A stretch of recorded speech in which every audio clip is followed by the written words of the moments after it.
علیکم بینندگان گرامی، نشر نوبتی برنامه اطلاعاتی اخبار از تلویزیون تاجیکستان منظور شما می‌نماییم. در استودیو با شما مرجانه شریفova. اساسگزار صلح و وحدت ملی پیشوای ملت پرزیدنت جمهوری تاجیکستان محترم امامعلی رحمان را که با مقصد اشتراک در ادامه تنتنه‌های جشن نوروز، شناسایی با جریان کارهای بنیادکاری و سازندگی و افتتاح یک قطار انشاءات نو امروز به ولایت سوخت تشریف آوردند. راهبریت ولایت سوخت و گروه جوانان با صمیمیت افزون و روحیه بالیده پذیرایی نمودند. گزارش خبرنگاران ما.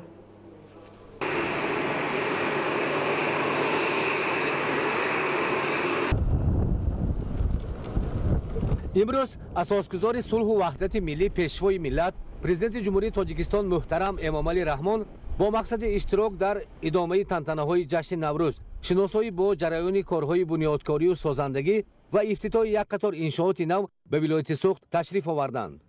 پرزیدنت جمهوری تاجیکستان پیشوای ملت محترم امامعلی رحمان را راهبریت ولایت سوخت و گروه جوانان با صمیمیت افزون و روحی بلند پذیرایی نمودند. پیشوای معظم ملت خدومتان نوری دیده و تاج بر سر. السلام و صد سلام والا گوهر والا مقام، داهی این ملتی پر آبرو و احترام، از قدم های شما گلهای نوروزی شکوه بر دیاری نامداران جان ملت مرحبا. همچو اسماعیل ثانی زیبی دوران مرحبا، بر دیاری سوخت باستان شاه شاهان مرحبا. هدف از این سفر کاری پیشوای ملت محترم امامعلی رحمان به ولایت سوخت، شناسایی با جریان کارهای آبادانی و بنیادکاری، وسعت کارهای صحرایی، اشتراک در مراسم افتتاح انشاءات تعیینات گوناگون، گذاشتن سنگ اساس برای ساختمان انشاءات دیگر و ملاقات با ساکنان و فعالان شهر و ناحیه‌های ولایت سوخت میباشد. نخست در شهر بوستان ولایت سوخت اساسگزار صلح و وحدت ملی پیشوای ملت پرزیدنت جمهوری تاجیکستان محترم امامعلی رحمان با فعالیت کارخانه اینوواسیونی استحصالی پلی اتیلنی جمعیت دارای مسئولیت محدود سوخت پلیتکس آغاز رسمی بخشیده. با روند استحصالات در این کارخانه صنعتی از نزدیک شناس شدند.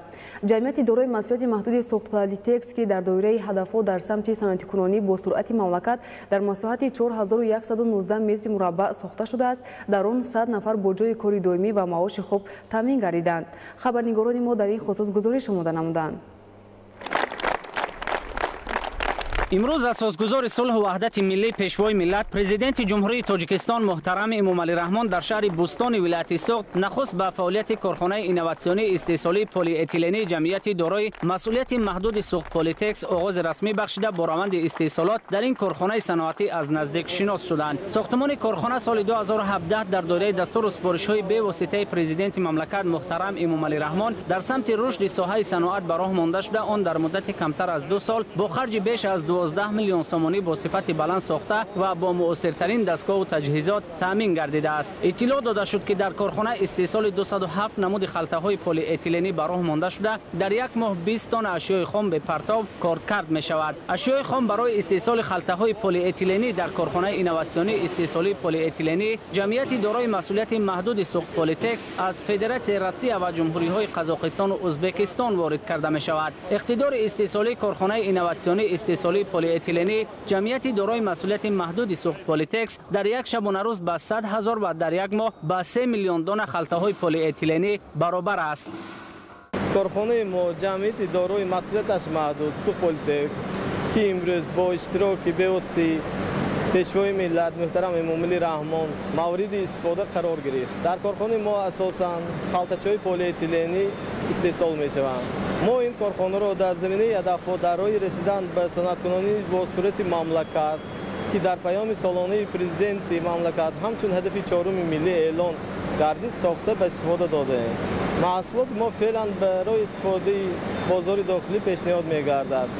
در آینده نقشه داریم که صادرات خلطه‌های پلی اتیلنی را با نقش نگار ملی و نوشتجات خاص تاجیکی برای دهیم. کارمندان ما که بیشترشان زنان معلم باشند روند کار با دستگاه‌ها را از متخصصان ساحه آموختند و از عهده کار با خوبی می‌برآیند. ما تصمیم داریم که با بالا بردن اقتدار استحصالی و افزون نمودن حجم استحصالات شماره کارگران را باز هم بیشتر نماییم.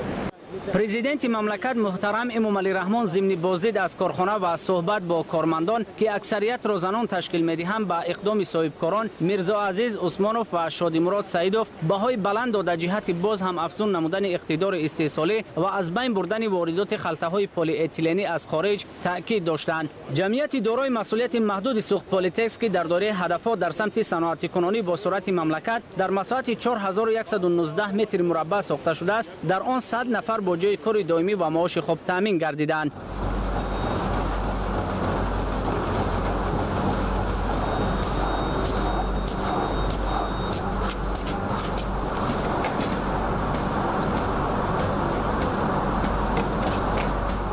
من خدایبردی و گلناره اپراتور در روزهای جشنگیری عید نوروز و دستگیری جناب عالی پرزیدنت جمهوری تاجیکستان محترم امامعلی رحمان افتتاح این کارگاه زمانوی برای ما زنای یک مجده نوروزی می باشد.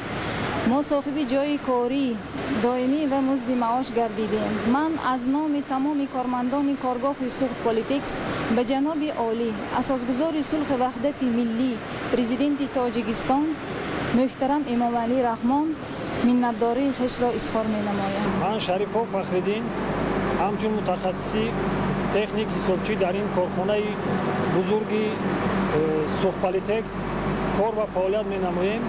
پیش از به کار آمدن از متخصصان نازکی‌های این تجهیزات‌های زمانوی را از خود کردیم.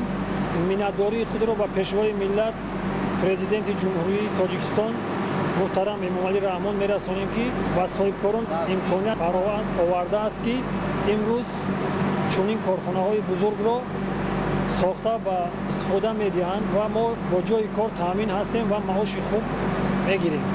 تجهیزات کارخانه از جمهوری مردمی چین و تایوان وارد کرده شده در سیخ‌های آن اساساً دستگاه‌های اکسترودری، برندگی و چاپی نصب گردیده روند استحصالات توسط کامپیوتر اداره و نظارت کرده می‌شود. استحصال خلطه‌های پلی اتیلنی در کارخانه اینوواسیونی استحصالی پلی اتیلنی جمعیت دارای مسئولیت محدود سوخت پالیتکس که با نقش نگار خاص ملی و طرح و نمود خاص عملی می‌شود، اساساً برای بازار داخلی از جمله مغازه‌ها، گرفتن تحفه‌ها و دیگر احتیاجات روزگار استفاده می‌گردند. سرور دولت محترم امامعلی رحمان ضمن صحبت با مسئولین وزارت صنعت و تکنولوژی‌های نو جمهوری تاجیکستان و راهبریت این کارخانه صنعتی در شهر بوستان جهت براه ماندن صادرات محصولات پلی اتیلنی به خارج از کشور نیز دستور سفارش‌های مشخص دادند. راهبریت کارخانه عهدهدار شدند که در دوره هدف‌های صنعتی کنونی با سرعت مملکت سال‌های آینده در منطقه آزاد اقتصادی سوخت کارخانه استحصال خلطه‌های پلی اتیلنی را با نقش نگار ملی ساخته به استفاده می‌دهند که تولید محصولات در آن اساساً برای صادرات به کشورهای اروپا نگرانیده می شود. این سومین کارخانه است که با اشتراک پیشوای ملت ما گشاده ایم. در تاجیکستان سرمایه گذاری کردن خیلی خوب است. این کارخانه که ما امروز گشادیم با جای کار دائمی تا 100 نفر کارگر تامین می شود با معاشی دائمی. پیشوای ملت به ما دستور دادند که با بیشتر با کارکرد پخته که اشیاء خام آن در وطن خودمان موجود است مشغول شویم. برای همین ما نقشه ها داریم که در منطقه آزاد اقتصادی سوخت یک کارخانه بنا کنیم که در آن بیشتر با کارکردهای شیمیایی و از نخهای پخته کارکرد کنیم که در آن زیاده از 700 نفر جای کار می شود. ما برای پیشرفت جمهوری تاجیکستان کوشش میکنیم، غیرت میکنیم و قوای خود را دریغ نداشته دستگیری میکنیم. در جمهوری روسیه در یک سال درخت 10-15 سانتیمتر کلان می شود. لیکن در جمهوری تاجیکستان ما من که مشاهده کردم سفیدار تا 1-1.5 متر دراز می شود. ممکن خطا کنم لیکن این مشاهده من برای همین ما میخواهیم که بسیارتر درخشانیم، از خارجه نمودهای درخت بیاریم، سنجیم که کدام درختها تیزتر بلند می شود، همچون اشیای خام استفاده بوده می شود. ما از دستگیری های پیشوای ملت، از دستگیری های حکومت تاجیکستان خیلی قناعتمند هستیم، منتدار هستیم که برای ما اینقدر شرایط ها مهیا کرده استادند. پیشوای ملت محترم امامعلی رحمان پس از شناسایی پورا با روند استحصالات در کارخانه اینوواسیونی استحصالی پلی اتیلنی جمعیتی دارای مسئولیت محدود سوخت پلیتکس بار دیگر جهت راهاندازی استحصال محصولات اعلی صفت و رقابت‌پذیر و به صادرات نگرانیده شده تاکید داشتند. یادآور می‌شویم که در شهر بوستان فعلا نزدیک 30 کارخانه صنعتی فعالیت دارد و سال 2018 حجم استحصال محصولات صنعتی به زیاده از 240 میلیون سومانی رسانیده شده است.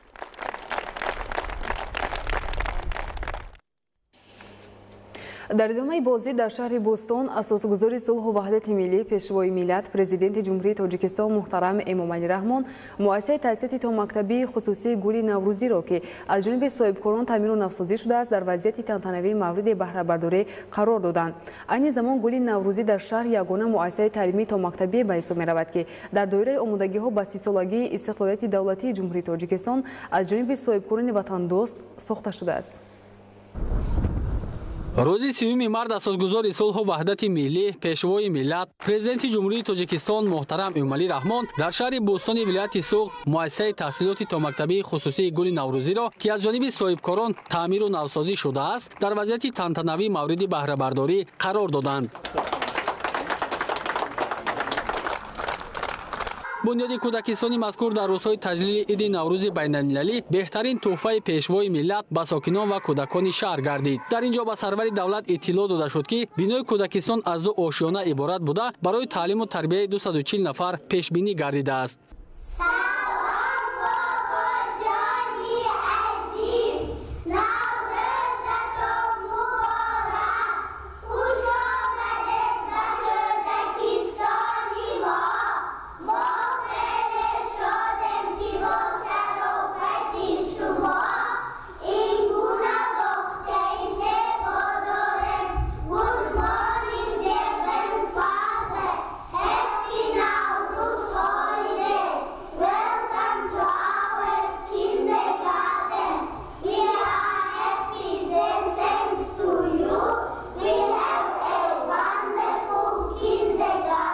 اکنون در این مؤسسه نو زمانوی که دارای تمام شرایط معاصر میباشد فرزندان ساکنان شهر در 7 گروه به تربیت فرا گرفته میشوند.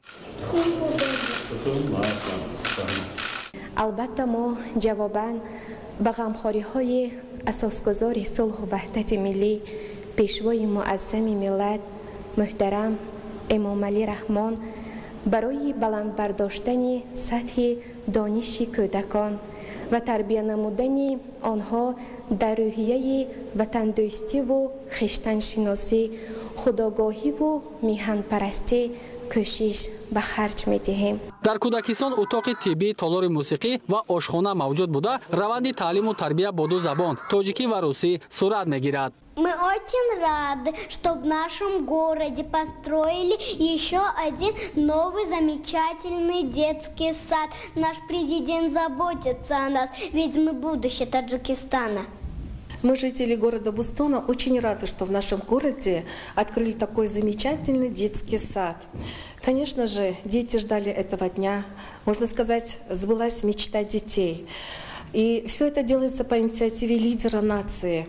И мы выражаем очень большую благодарность лидеру нации, что в последние годы открываются новые школы, детские сады. Посмотрите, как уютно, просторно, как светло. Дети вошли сегодня в группы, они очень рады, и мы рады. مساحت عمومی کودکستان 1434 متر مربع در بر گرفته در کوتاه‌ترین فرصت از نوسازی گردیده است. مساحت خودی باغچه باشد 3 ساتیخ را تشکیل نموده در صحن حولی آن بیش از 10,000 دانه گل‌های موسمی شینانیده شده است که به حسن ظاهری بنا زیبایی دیگر ضم نموده است. قابل قید است که هنگام تعمیر و نوسازی بنا ساکنان محلی به کار جلب گردیدند. ما آموزگاران منتداری خویش را به پیشوای ملت میرسانیم برای آنکه برای ما و کودکانمان این گونه کودکستانی شرایط‌های زمانوی داشته را ساخته فراهم آورده‌اند و ما وظیفه‌دار هستیم که کودکانمان را در روحیه وطن دوستی تربیت نماییم. اسنای شناسایی با سیمخانه‌های کودکستان پیشوای ملت محترم امومالی رحمان اقدام پیشگرفته صاحبکاران را سریع‌وقتی و مفید ارزیابی کرده از مربیان دعوت به عمل آوردند که با استفاده از چنین شرایط مساعد بهر در روحیه وطندوستی تربیت نمودن نسل آینده‌ساز ملت با توجه بیشتر سهم ارزنده گذارند.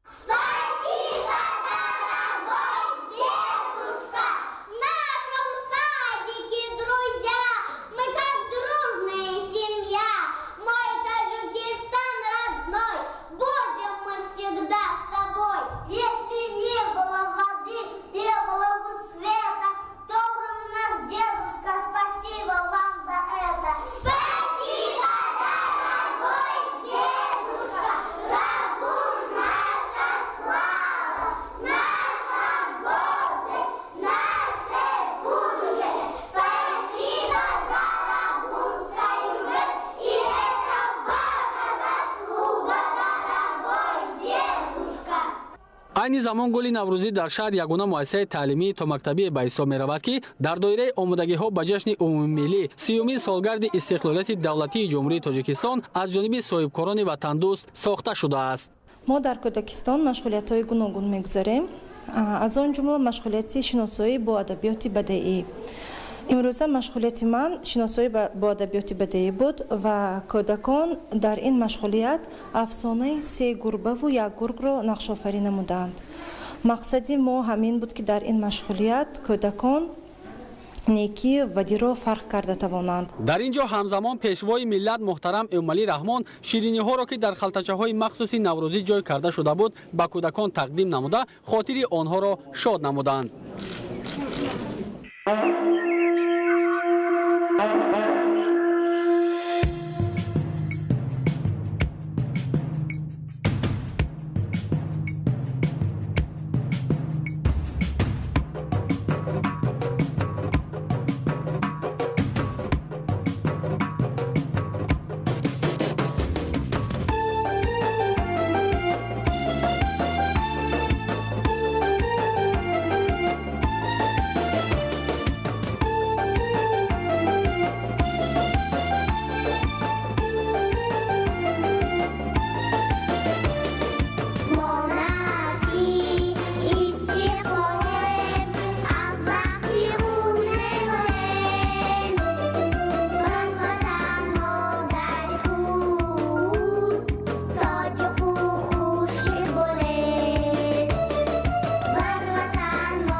در ادامه سفر کاری اساسگذار صلح و وحدت ملی پیشوای ملت پرزیدنت جمهوری تاجیکستان محترم امامعلی رحمان در مرکز شهر بوستان ولایت سوخت مجمع نو خدمترسانی بهار و مورد بهره برداری قرار دادند. همچنین در همین جا خانه نوروزی عروسه شده به 50 نفر یتیمان کل از طرف پیشوای ملت محترم امامعلی رحمان ارمغان ایدانه تقدیم گردید. گزارش نوروزشاه عزیزالله. در مرکز شهر بوستان ولایت سوخت با اشتراک اساسگذار صلح و وحدت ملی پیشوای ملت پرزیدنت جمهوری تاجیکستان محترم امامعلی رحمان مجمع خدمترسانی بهار مورد بهره برداری قرار داده شد. کارهای ساختمانی ماه سپتامبر سال 2017 آغاز گردیده انشاء از طرف صاحبکاران محلی مدینه سمندرова و اکرام صادقов ساخته شده است. آشیانه یکم مجمع خدمترسانی برای کاشانه حسن و مرکز سودا، آشیانه دوم برای طربخانه و آشیانه سوم برای مهمانخانه پیش بینی گردیده است. مهمانخانه مجمع خدمترسانی با 18 حجره میتواند در یک وقت تا 36 نفر را قبول نماید. امروز مردم شرفمند دیار در این روزهای بهاری با تشریف جناب عالی پیشوای ملت اساسگذار صلح و وحدت ملی محترم امامعلی رحمان خیلی خرسند و خوشنود هستند که یک مجمع خدمترسانی به کار خود آغاز کرد. خاصتا در شهر بوستان کارهای بنیادکاری و سازندگی با مرام ادامه دارد و امروز سیمای شهر روز از روز دیگرگون می شود، آباد و زیبا می شود و ما نسل جوان، زنان، دختران منت پذیر و سپاسمند از سرور دولت پیشوای محبوب ملت محترم امامعلی رحمان هستیم که برای ما جایهای کاری مرتب ساختند. این مجموعه خدمترسانی به مردم خدمترسانی کلاً صفتا نو را پیشنهاد کرده است. در اینجا مغازه ها، مرکزهای خدمترسانی، کاشانه حسن، طربخانه و مهمانخانه زمانوی برای مهمانان و سیاحان شهرمان پیشنهاد کرده می شود. بعد مورد استفاده قرار گرفتن مجمع خدمترسانی در مرکز شهر بوستان 30 نفر با جای کاری دائمی تامین شدند. انشاء از 3 آشیانه عبارت بوده مساحت عمومی آن 623.8 متر مربع را تشکیل می دهد. مبلغ عمومی برای کارهای ساختمانی خرج شده زیاده از 4 میلیون سومانی را در بر می گیرد. صحن بنا طبق طلبات معماری و شهرسازی زیبا و نظربا گردانیده شده است. بس خوشایند است که دستگیری صاحبکاران در رشد ساحه‌های مختلف خواجگی خلق از جانب حکومت جمهوری تاجیکستان خیلی خوب پذیرفته شده ایستاده است. امروز در شهر بوستان با استفاده دهی انشاءات جشنی خدمترسانی برای شهروندان و مهمانان شهرمان با اشتراک اساسگذار صلح و وحدت ملی پیشوای ملت پرزیدنت جمهوری تاجیکستان محترم امامعلی رحمان اقدام خوب می باشد. بهره برداری انشاءات‌ها بخشیده به 30 سالگی استقلالیت دولتی جمهوری تاجیکستان به همه ما روح الهام تازه داده ایستاده است. ما صاحبکاران جوانان در آینده نیز برای رشد و گل تاجیکستان عزیزمون سهم ارزنده می‌گذاریم. سرفراز از آن هستیم که افتتاح بینای مرکز خدمترسانی با یک قطار بیناهای نو و کاشانه حسن که با تکنیک معاصر تجهیزانیده شده است امروز صورت گرفت و به بانوان جایهای نوی کاری تامین گردانیده می شوند و همه ما مشتریان ساکنان شهر بوستان امروز امکانیت داریم که در شرط و شرایط بهترین از خدمترسانی های این بنا این مرکزی خدمترسانی استفاده بریم.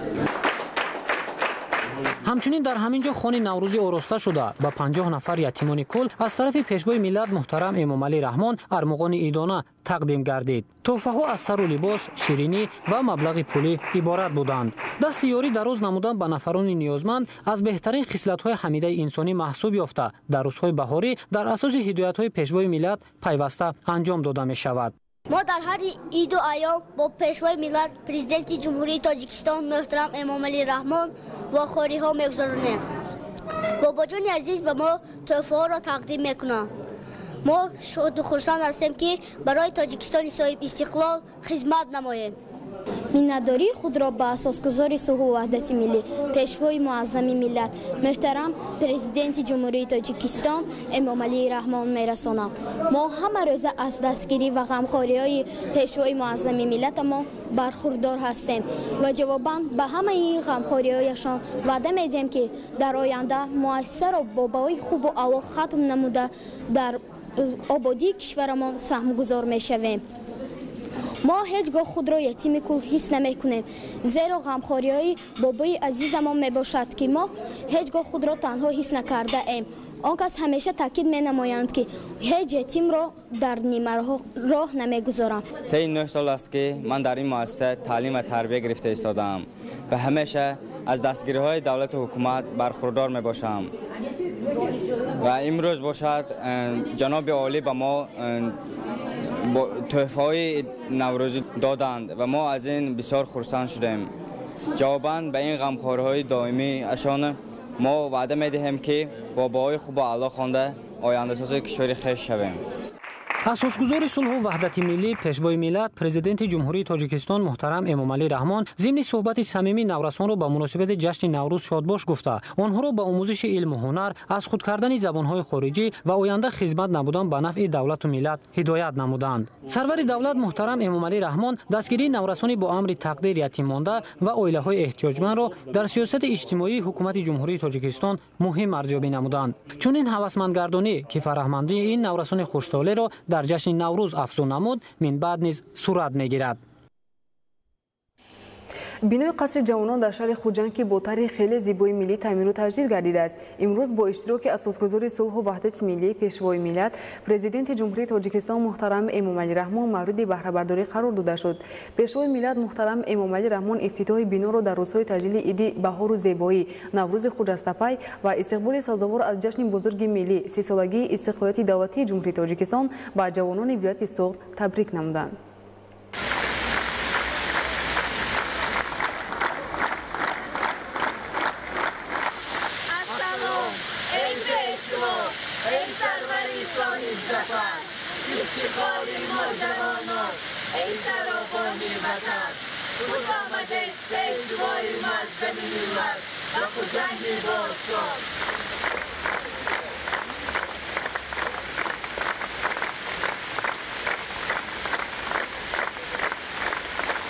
имрӯз дар шаҳри хуҷанд асосгузори сулҳу ваҳдати миллӣ пешвои миллат президенти ҷумҳурии тоҷикистон муҳтарам эмомалӣ раҳмон бинои қасри ҷавононро ки бо тарҳи хеле зебои миллӣ таъмиру таҷдид гардидааст бо бардоштани парда аз лавҳаи рамзии мавриди баҳрабардорӣ қарор доданд.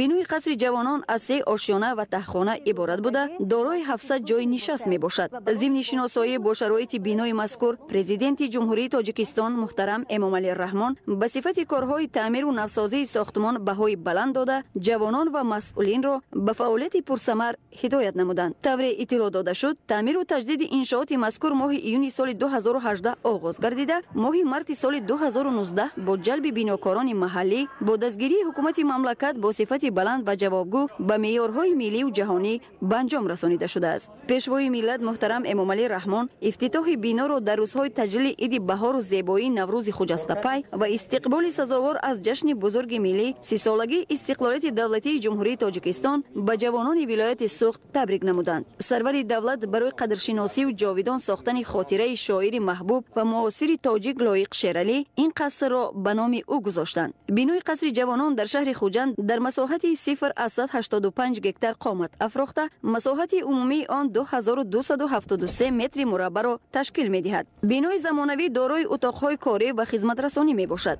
در تهخانه قصر صنف کامپیوتری، زبان آموزی، چیورخانه، محفل کرنای نوازان، تالار گروه رقصی انسامبل فولکلوری اتنوگرافی فلک جایگیر است. در آشیانه دوم محفل اختراعکاران، معماران، اینچنین آموزش تکنولوژی‌های اینوواسیونی، تالار کلانی بر هوای نمایش برای 700 جای نشست و در آشیانه سوم محفل رسامان جایگیر میباشند. بینای خوش‌طرح و زمانوی قصر جوانان در شهر خوجند با تجهیزات نظام پیشگیری و آگاه نمودن ضد سوختاری مجهز گردانیده شده است. بعد از شناسایی با شرایط کاری در تالار سیمخانه‌های قصر جوانان، سرور دولت محترم امامعلی رحمان سخنرانی نموده ضمن برآمد خویش به این نیروی سازنده در فعالیتشان برای کامیابی‌ها آرزو کردند. دعوت به عمل آوردند که جوانان با ننگ و ناموس وطن با استفاده از شرایط معاصر خوب و ارزنده برای آموزش و فعالیت در روحیه خودشناسی و خودآگاهی و وطن دوستی و وطن پرستی فعالیت نموده برای پیشرفت و آبادی سرزمین اجدادی تاجیکستان عزیز سهمی با سزای خود را گذارند. بعد سخنرانی پیشوای ملت از جانب جوانان شهر، برنامه مکمل فرهنگی که ترنمگر وحدت و استقلالیت و شکرگزاری آنها از دولت و حکومت کشور بود پیشکش کرده شد. در فرجام برنامه فرهنگی به اهل هنر قصر جوانان شهر خوجند از جانب پیشوای ملت محترم امامعلی رحمان 54 عدد اسباب‌های گوناگون موسیقی ملی تقدیم گردید.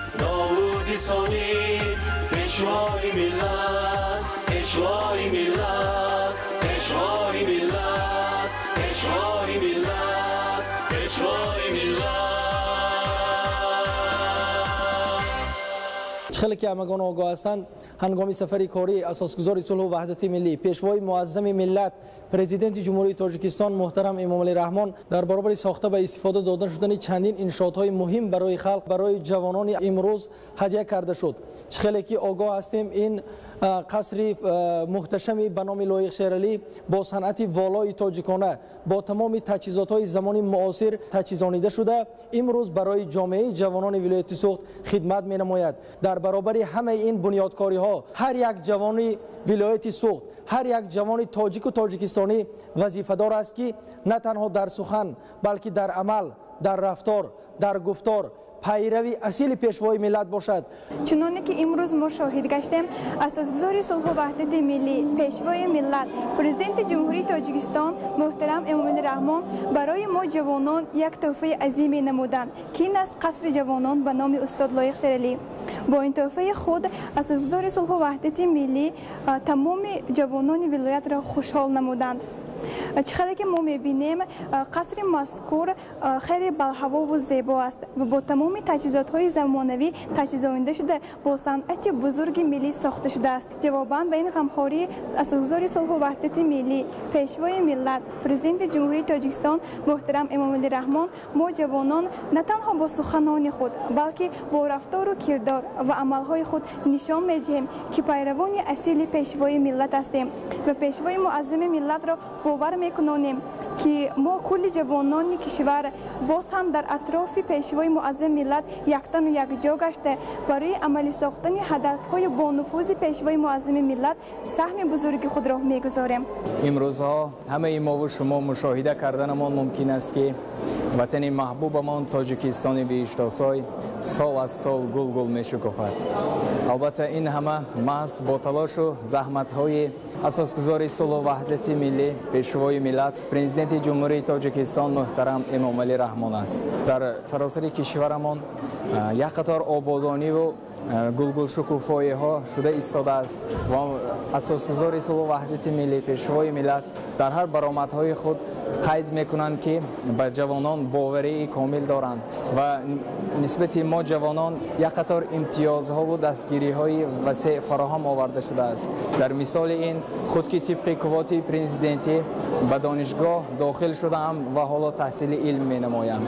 البته جواباً به غمخواری های اساسگزار صلح و وحدت ملی پیشوای ملت پرزیدنت کشور محترم امامعلی رحمان وعده می‌دهیم که فعالیت خود را از امروز باز هم بیشتر نموده بهر سیاست خردمندانه پیشوای ملت سهم ارزنده خود را گذاریم. ما کل جوانان سوخت زمین جواباً به دستگیری و غمخواری های اساسگزار صلح و وحدت ملی پیشوای ملت پرزیدنت جمهوری تاجیکستان محترم امامعلی رحمان قول می‌دهیم که نه تنها با گفتار و رفتار بلکه با ثمره کاری خویش امروز و فردای تاجیکستان بهشت‌آسایمان را درخشان می‌گردانیم، زیرا که پیشوای ملت در هر یک سخنرانی خویش ذکر می‌نمایند که جوانان نیروی سازنده و بنیادکار خلق تاجیکستان هستند.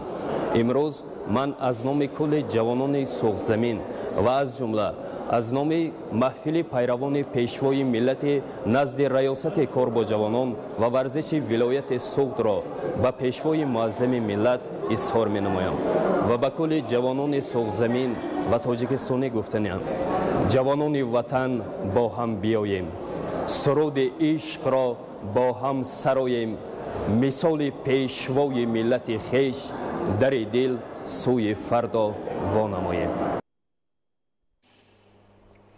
در دوره سفر کاری به ولایت سوخت، اساسگزار صلح و وحدت ملی پیشوای ملت پرزیدنت جمهوری تاجیکستان محترم امامعلی رحمان در شهر خوجند به 100 نفر یتیم کل که تعلیم گیرندگان و دانشجویان مؤسسه‌های میانه و عالی شهر خوجند میباشند تحفه‌های عیدانه تقدیم نمودند.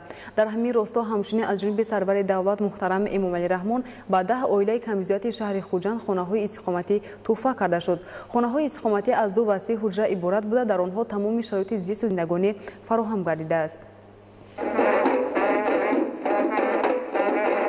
امروز در دوره سفر کاری به ولایت سوخت، اساسگزار صلح و وحدت ملی پیشوای ملت پرزیدنت جمهوری تاجیکستان محترم امامعلی رحمان در شهر خوجند به 100 نفر یتیم کل که تعلیم گیرندگان و دانشجویان مؤسسه‌های میانه و عالی شهر خوجند میباشند تحفه‌های عیدانه تقدیم نمودند. نخست پیشوای ملت محترم امامعلی رحمان این طبقه جامعه را که با امر تقدیر از مهر و محبت عائله محرومند با فرارسی نوروز بین المللی تبریک و مبارکباد گفته آنها را به خوانش خوب و اعلی، اخلاق حمیده و رفتار نمونوی هدایت نمودند. قابل ذکر است که تحفه‌های عیدانه پیشوای ملت از سر و لباس موسمی از جمله شیم و کاستیوم، جوراب و پایافزال، کرته و شیرینی‌های گوناگون نوروزی عبارت بودند. همچنین در این روز به خاطر شادی و نشاط یتیمان دستورخوان عیدانه آراسته شده به هر یکی آنها از جانب پیشوای ملت مبلغ‌های پولی تقدیم کرده شد. ما امروز جوانان خوشبخت از آنیم که برایمان تمام شرایط‌های تعلیم و تربیت مهیا است. جواباً به این غمخوری‌های پیشوای معظم ملت کوشش می‌نماییم که باز هم بیشتر و خوبتر خوانده به وطن جان و جانمان خدمت نماییم. من جوابم به غمخوری‌های پیشوای معظم ملت وعده می‌دهم که کالج طبی شهر خوجند را با بهای خوب و اعلی ختم نموده به وطن خود خدمت می‌نمایم. ما خود را به پدر و به مادر نمیگوییم، زیرا وطن مادر است و پیشوای معظم ملت پدر هستند. بنا به اطلاع آماری تا امروز در ولایت سوخت 467 نفر یتیم کل به قید گرفته شدند که زیر توجه به واسطه رهبریت عالی سیاسی کشور قرار دارند و برای آنها شرایط معاصر تعلیمی و علم آموزی مهیا گردیده است. پرزیدنت مملکت محترم امامعلی رحمان تاکید نمودند که دست کمک دراز کردن به نیازمندان و عائله‌های کمبیزاد از خصلت‌های حمیده انسانی به حساب می‌رود و خوشبختانه این عمل خیر و ثواب در تاجیکستان مخصوصاً هنگام جشن و مراسم‌های ملی و دولتی به حکم عنعنه درآمده است. در دوران صاحب سالی برای ماندن فعالیت وسیع مؤسسه‌های اجتماعی از جمله مکتب اینترنت‌ها و خانه اینترنت‌ها با مقصد فرا گرفتن کودکان و نورسانی که با امر تقدیر به سرابان ماندند یا امکانیت محدود جسمانی دارند امکانیت فراهم آورد که سطح و صفت خدمت رسانی با این قشر جامعه بهتر گردد. خودی حیات ما را وادار می سازد که نسبت به این گونه اشخاص بی‌طرف نباشیم، در حق آنها غمخواری ظاهر کنیم و برای آنها در آوان کودکی و نورسی سطح زندگی شایسته را تأمین نماییم تا که آنها همچون نسل ارزنده وطن به کمال رسند. پیروی عمیق دایره‌های صاحبکاری و تجارتی و شخصان سخاوتمند از سیاست بشردوستانه رهبر دولت توانسته است که سطح و صفت زندگی قشرهای احتیاجمند مملکت را خیلی بهتر نماید. در همین راستا همچنین از جانب سرور دولت محترم امامعلی رحمان با 10 عائله کمبیزات شهر خوجند خانه‌های استقامتی تحفه کرده شد. خانه‌های استقامتی از 2 و 3 حجره عبارت بوده، در آنها تمام شرایط زیست و زندگانی فراهم گردیده است. تحفه ارزشمند پیشوای ملت برای اکثر این عائله‌ها غیر انتظار بود و آنها این اقدام رهبر دولت را عمل جوانمردانه و بشردوستانه ارزیابی کردند. ما در کلونی 3 نفر یتیمی قول می باشم. ما به خانه نیاز داشتیم. من امروز آرزوی ما جامعه عمل پوشید. ما خانه گرفتیم، کلید خانه را دادن. رحمت به پرزیدنتمون، پیشوای ملت که یتیمان و کمبغلان را دستگیری میکنند. ما منتدار. من وعده میدیم که در آینده این کودکان دستروی کم را به راه راست، وطن دوستی، مهنت دوستی هدایت کنم. دولت حکومت جمهوری تاجیکستان نسبت به این طبقه جامعه همیشه غمخواری ظاهر میکند. از جمله در برابر برطرف کردن مشکلات اجتماعی قشرهای آسیب پذیر جامعه، سال تا سال سطح و صفت جلب فرزندان چنین عائله‌ها به آموزش علم و کسب و هنر بهتر می شود. یتیمان و بی‌پرستاران شهر خوجند برای دستگیری‌های دائمی حکومت مملکت به پیشوای ملت محترم امامعلی رحمان اظهار منتداری نموده، ابراز داشتند که با بهای خوب و اعلی می‌خوانند و در پیشرفت جامعه سهم خود را می‌گذارند. همچنین اساسگزار صلح و وحدت ملی پیشوای ملت پرزیدنت جمهوری تاجیکستان محترم امامعلی رحمان از مؤسسه دولتی باغ ملی وحدت دستگاه اجرایی پرزیدنت جمهوری تاجیکستان در ناحیه باباجان غفور بازدید به عمل آورده. بعد شناسایی با دستاوردهای کارگران تاکسور نو و باغ سوپر اینتنسیوی درختان گیلاس و شفتالو را بنیاد کردند.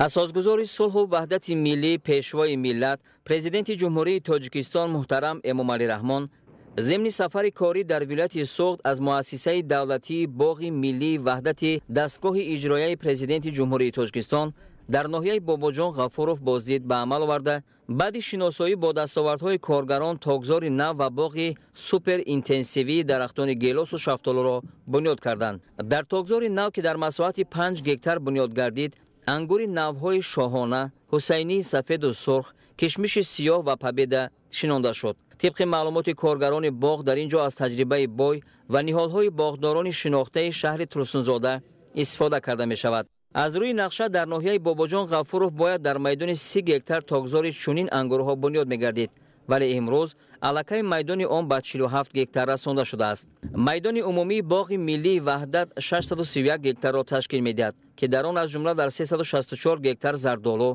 48 هکتار شفتالو، 35 هکتار سیب، 5 هکتار گیلاس، 12 هکتار آلو و در 10 هکتار انگور پرورش کرده می شود. اکنون در اینجا با هدایت سرور دولت بنیاد تاکزار و سیب براه مانده می شود و حاصل از این باغ‌ها به صادرات نگرانده شده است. امروز همچنین در حدود باغ ملی وحدت پرزیدنت مملکت محترم امامعلی رحمان با بنیاد باغ نوی سوپر اینتنسیوی آغاز بخشیدند. در مساحت 1.3 هکتار دیگر شفتالو شنانیدند. در مجموع در باغ نوی سوپر اینتنسیوی 6000 درخت شنانده شد. همه نهال‌های درختان از پولشا و کانادا به جمهوری وارد کرده شدند. من دیرکتوری مؤسسه باغ ملی وحدت طالب جان حسنوف امروز من با سپارش و دستورهای سروری دولتمون در مؤسسه 2 هکتار و 80 ساتق باغ سوپر اینتنسیوی یکم مراتبه شنانده شد که این از جهتی حاصلناکش خیلی بلند می باشد. از درخت های عادی امروزه هم حاصلناکش هم بلند و صادرات شونده می باشد. این درخت های از شهرهای اروپا، از کانادا، فرانسه، پولشا آورده شنانده شده. در آینده این درخت ها به حاصل دارند. ما اینها در شهرهای روسیه، قزاقستان، قرغیزستان صادرات کنیم. درخت‌های اینتنسیوی و سوپر اینتنسیوی فرقش در همین هست که سوپر اینتنسیوی 3 و 1 کرده شنانده است. اینتنسیوی باشد اگر 4 به 2. فرقش در همین در 1 هکتار زیاده از 2000 بیخ درخت سوپر اینتنسیوی شنانده میشد. اینتنسیوی باشد اگر 1250 بیخ. در باغ عادی باشد اگر 156 بیخ درخت زردالو، 400 بیخ درخت شفتالو شنانده میشد. تا امروز در حدود باغ با هدایت پیشوای ملت گرمخانه ها برای پرورش پمیدور و بادرینگ، سردخانه با گنجایش تا 300 تن محصولات، 3 حوض پرورش ماهی و دیگر انشاءات مهم بنیاد گردیده بودند. در مؤسسه 80 نفر به طور دائمی و 60 نفر به طور موسمی به کار جلب کرده شدند. بعد بنیاد باغات نو در مؤسسه دولتی باغ ملی وحدت، پرزیدنت جمهوری تاجیکستان محترم امامعلی رحمان به کارگران برای استفاده ثمرناک امکانات‌های مساعد دستور و سپارش‌های مفید دادند. بینندگان گرامی، نشر نوبتی برنامه اطلاعاتی اخبار خاتمه می‌یابد. خیر، سلامت باشید.